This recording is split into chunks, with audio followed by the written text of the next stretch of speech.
Magandang araw sa inyong lahat.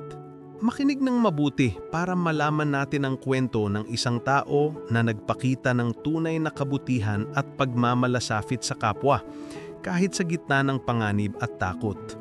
Ito ang kwento ng Parable of the Good Samaritan, isang kwento ng awa, pagtulong at pagmamahal.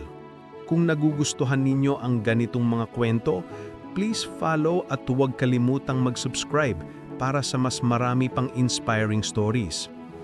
Isang araw, may isang tao na naglalakbay mula sa Jerusalem patungong Jericho.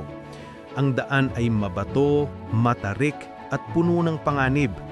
Isang daan na hindi ligtas, lalo na sa mga nag-iisang naglalakad. Habang siya ay naglalakad, naririnig niya ang hangin na humahaplos sa mga punong kahoy sa gilid ng daan, ang huni ng mga ibon, at ang malayong ungol ng hayop sa kabundukan.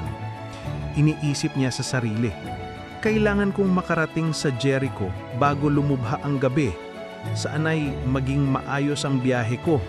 Ngunit, ang daan na ito ay delikado. Baka may mga tulisan, baka may panganib. Paano kung may mangyari sa akin?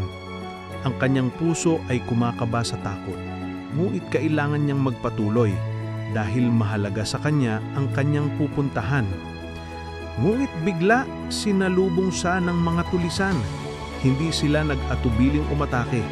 Kinain ng kanyang pagkain, kinuha ang kanyang pera at iniwan siyang sugatan sa tabi ng daan. Ang sugatang lalaki ay hindi makagalaw. Ramdam niya ang sakit sa bawat galaw at ang bawat sandali ay puno ng pangungulila at pangamba.